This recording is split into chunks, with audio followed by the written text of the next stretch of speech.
Life of love. Life of love. With Joy Hilsen. Hello, dear friends, and welcome to another episode of Life of Love, where we gather every week to explore what's on our hearts and what's in our field of love and abundance and compassion. And we're here for you. We're a soft landing, and I honor the time that you spend, and I honor every time you share these episodes, because I know that us caring about each other, us showing up and raising our vibration as much as possible on each day, which it looks different on every day. I honor that too. Just helping each other get through these days and see the light within us, and then the light within our neighbors. So I'm just really pleased and delighted to bring forth this lovely woman. She's coming to us from Australia, and she just got finished on a morning beach walk, which I'm so jealous. Welcome to the show. Oh, thanks so much, Julie. It's a pleasure to be here. I can't go forward without sharing with my audience that you've been on a journey, that you've overcome health obstacles. I mean, you had a brain tumor that you recovered from within record time. I was just reading about this on your bio, and also the 15 centimeter fibroid that you were able to release on your own. I mean, you've been through a lot of challenges, and spirit and frequencies and the divine have been a part of your inner alchemy, and you're here to share the magic of everyday life. And so it's just like a really wonderful time for me to spend with you and pick your brain. And just I can't wait for you to share your creation story of how you met the love of your life, because that's just a beautiful place to start, because a lot of people are looking for that divine connection, and so you bringing forth your story is so beautiful. So I'm going to introduce, your maiden name was Payne, and I'm going to let you take it from there, dear sister. It's such a really beautiful story. And one of the things that I often share with people is for us to make sure, to remember that we can create whatever we want. Because as soon as you start limiting, you're disconnecting from aspect of yourself that's in creative flow with the universe, right? And I wanted fairy tale encounter. I wanted romance. And so many people say, oh, that's just in the movies and, all of the things. And yet that's what I was able to create. So I had been by myself for quite a while. I'm not one that falls in love very easily.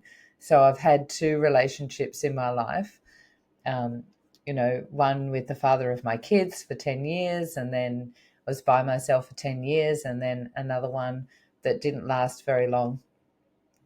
And then by myself again, for a long time, just living my life and doing my thing, but holding that vision that I prepared to be by myself if that meant that's what I was going to, live my life that way, because I wasn't going to settle for anything other than a fairy tale.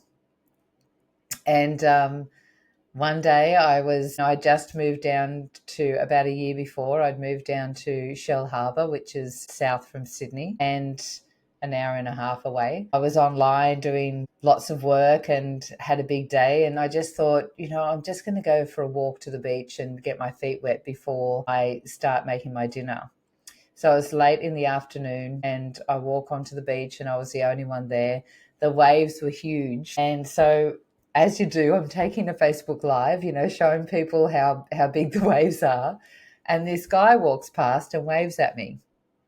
Now, I never interact with anyone, but you see me in the video wave back. And from his side, he started walking, or he kept on walking, and he turned around and he went, who on earth is that? So he got to the end of the beach and he said something just kept on pushing him to come back and talk to me.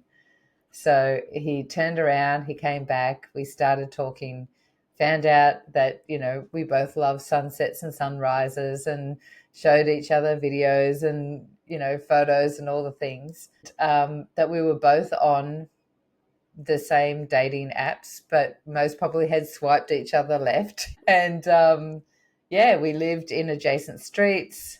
Yeah, as you know, maiden name is Payne. I've been a healer for 25 years, and his last name is Makepeace.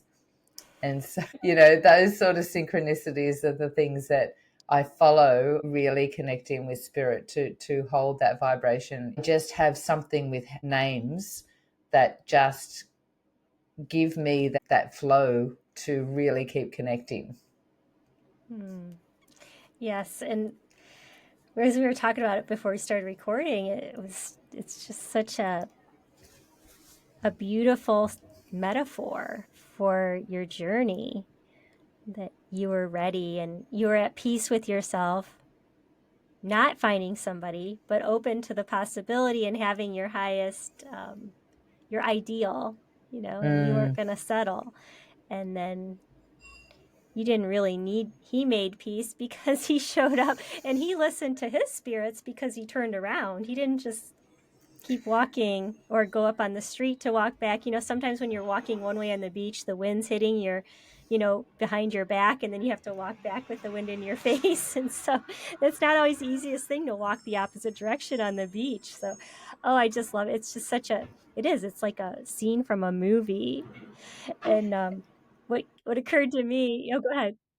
Well, it's funny because that's one of the things that he says. I'm the one that turned around because he was actually walking back home. He'd already walked the beach. So he was returning home and made it. Oh, that's so Yeah. cute. So, like, when there's a fight over who's emptying the dishwasher, he's like, but I turned around. Yeah, I'm the one. Yeah, that's right. Because like my part of my business now is supporting women to attract their divine partner. So I'm often saying, I attracted my beautiful man. And he goes, yeah, I was the one that turned around. Well, that's a really good point. Both parties need to be on the same page, right? I mean, absolutely. and I always love that song, If You Like Pina Coladas, because they were both in the newspaper, like in the wanted or personal ads, looking for romance, looking for, something to spark. And they didn't realize it was right in front of their faces, but they both knew what they wanted, and then they found each other again. So I always do that beach meetup. It always makes me laugh. I think of that song, even though it's a little corny. Yeah. But I mean, that's the big thing, is to know exactly what you want. If you want pina coladas, you want to get caught in the rain, like, know these things. Like, and that's what I loved about your message, is that's the first part of your living in magic, is knowing what you want. And you do have to create. You have to be the one that is focused on what it is that you want to create in your life, because we're being bombarded with so much information and distracted from our imagination, our creativity. Focus is being distracted all the time.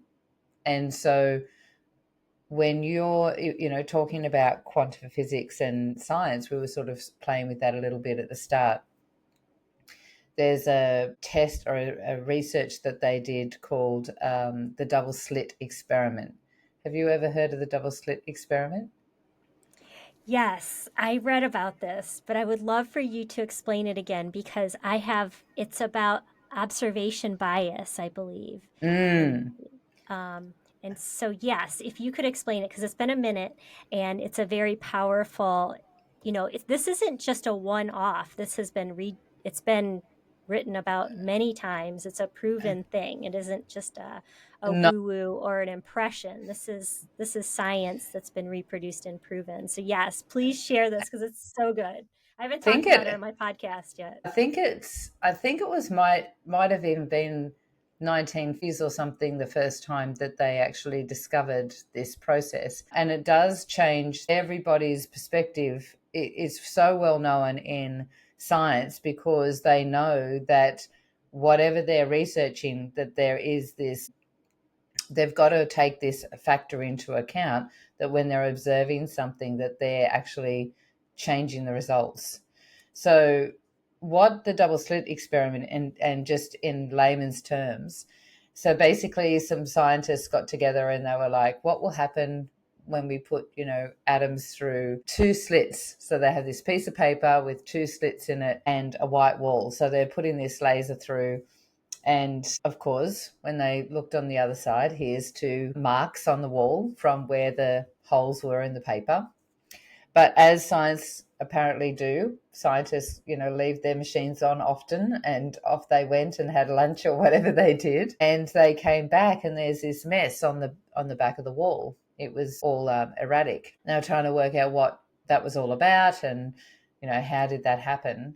And what they discovered was when they were observing the experiment, it would be a singularity. It would be an atom. It would be a focal point, just a particle. But when they weren't observing, that particle became a wave. And so bring that back into spirituality. When you're observing what it is that you want to create, it becomes a focal point, and it's an accurate description, right? And then you've got something to work with. But as soon as you get distracted or stop focusing, it's now this wave of potential.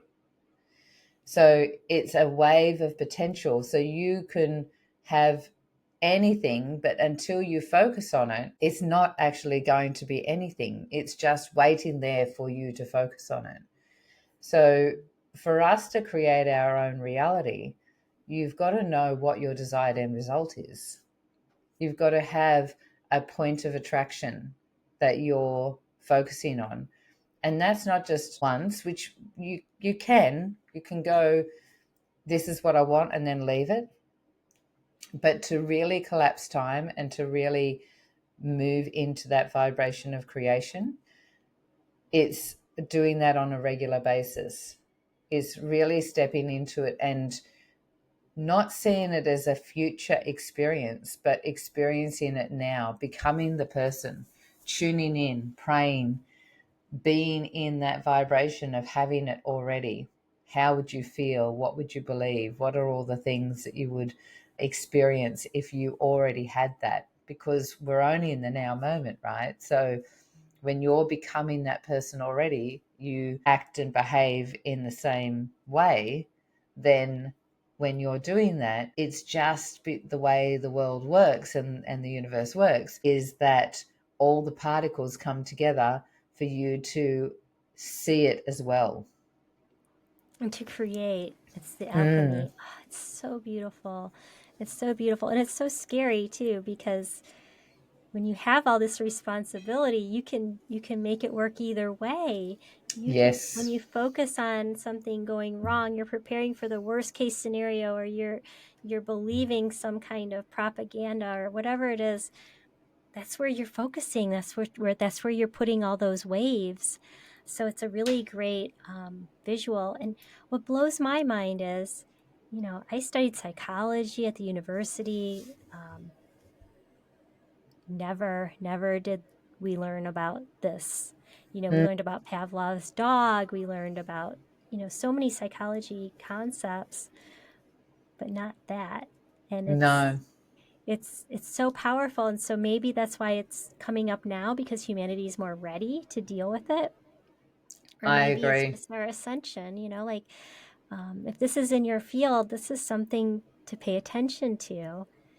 And you can always start with, I always tell people, start with the things that are the most frustrating. Like if you want to be closer to your kids, you want to be more connected to your children, live in that now moment of them being adoring and you being adoring to them, and showing your love freely without judgment. And then you can go and look at, well, maybe I didn't feel that from my mom, so I'm not sure how to love like that. Or, there's so many things to unpack. And that's what I love about your work, is you're offering ways to unpack any of these subconscious blocks or the epigenetic blocks that you might not even know are there. But there are some that you can work on immediately. And those are the things that really frustrate you in your conscious life. And take notice of that. are you not enjoying your days? Like, why? What's going, how can you be empowered to make your days more pleasurable? What are the things that you can control, and what are the things you can surrender to and maybe reform with your laser focus? I just Yeah. love it. If you can walk around and pretend you have a laser in your head and you're doing this yourself, you're Wonder Woman, girl. You got it. Yeah, absolutely. Absolutely. And that's the thing, right? Our unconscious develops in those first formative years, between the ages of 0 and 3 up to 5. We are in a brainwave frequency that's the same as being hypnotized. And so there's no rational thinking, there's no reasoning. We just absorb whatever is in our environment. And so we're watching like all of the silent instructions as well as what we're physically seeing. So we then come into adulthood and we are conditioned and programmed to just live like everybody else because it's the way it is. And so alchemy is very inert.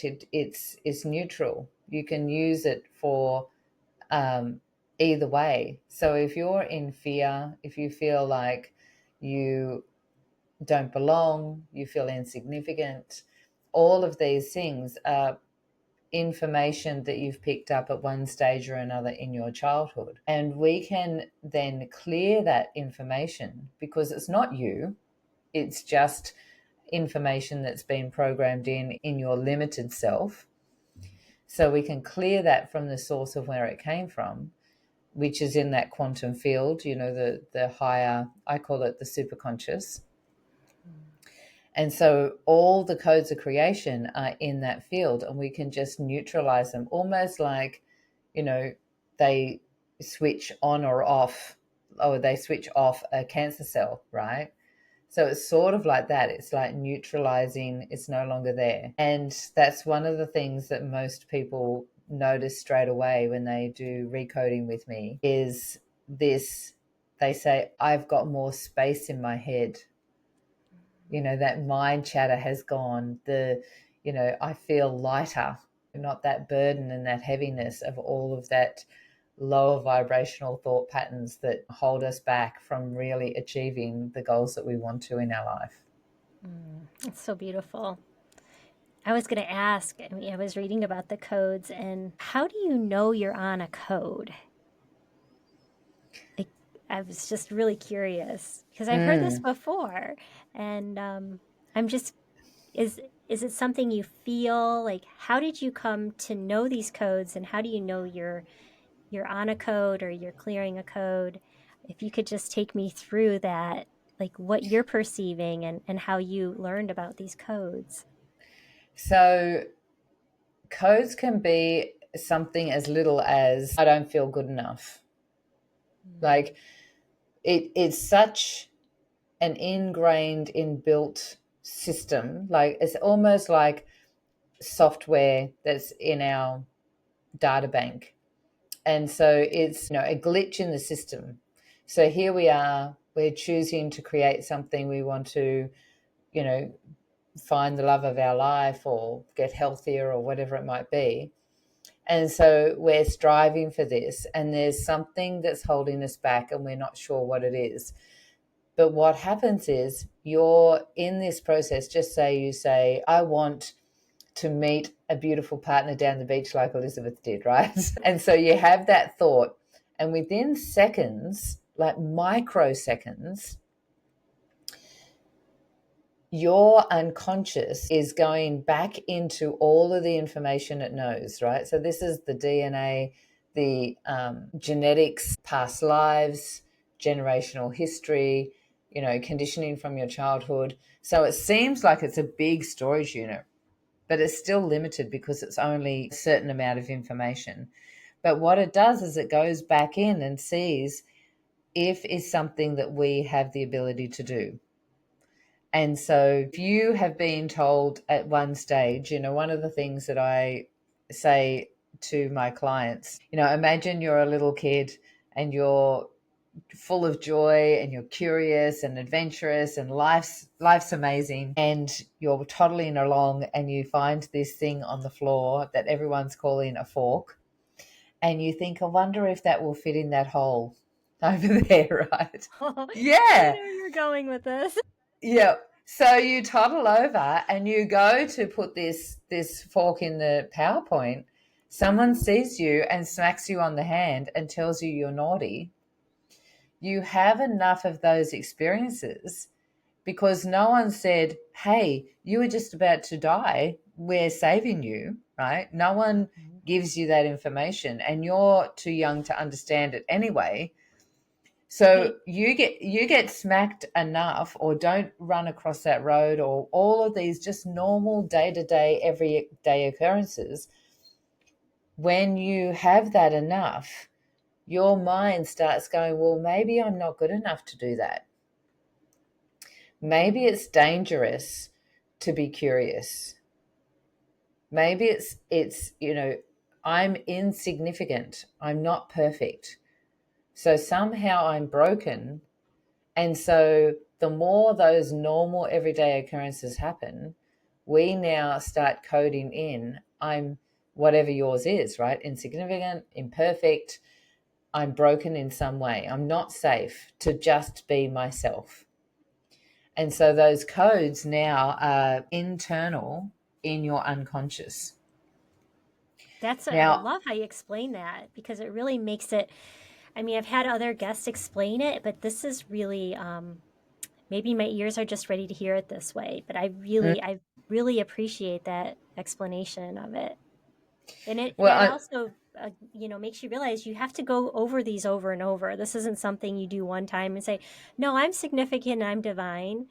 You got to remind yourself every day you're a divine, significant, worthy absolutely being. Yeah. Every day. Yeah. And that's one of the reasons why recoding is beautiful, because it can, the codes come from the superconscious, from that quantum field. And so what we do is we go up to those codes and we neutralize them.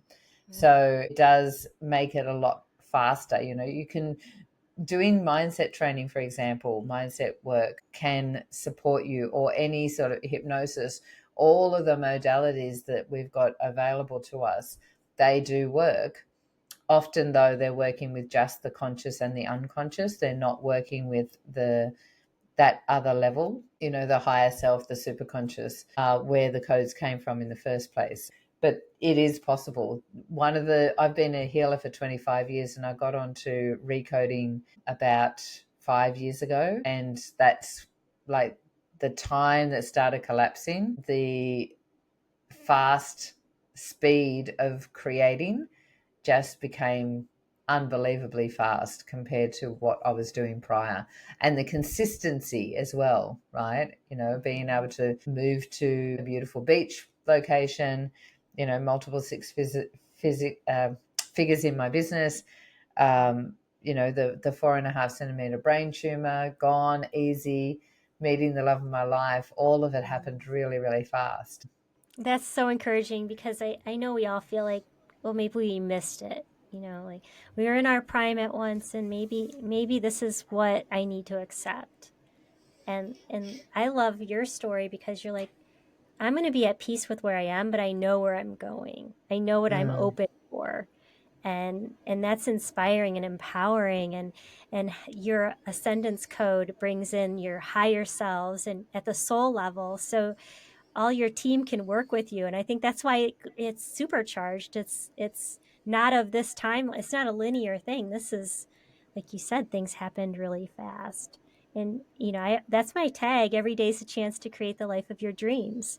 So go get it. And so this is a great testament to that kind of mindset. And so I'm in such alignment with you, dear sister. I really appreciate that. It's a beautiful way to live, and it's the way that we are moving into, as you said. It's this new level of consciousness that's coming onto the planet, and we have the ability to tap into, right, this just beautiful connection to source and to own divine creative ability, our genius zone. the more of us that get the opportunity to understand how easy it is just to focus, just to become it now, clear the stuff that's getting in the way, taking action on it, we will have heaven on earth very shortly. I can't wait. I really can't. So Yeah. cool. Yeah, so I'm going to share your website because she has a meditation on there, guys. And if you go on there, just put your email in. She's going to protect your information. But you put your email in, and then you get, I believe it's only like 18 minutes total. But she explains what she's doing, and then she guides you through this meditation to find out what you're looking for. And I was showing her, I did it this morning, and I have like 2 pages of things I'm going to laser focus on. So anyone who does this, please go on YouTube and make comments of how it changed your life, and remember Elizabeth Makepeace and her story, because it's brilliant. It's just amazing. Thank you so much, Julie. It's been a pleasure talking to you. Thank you for being on. This has been great for me too. Thanks.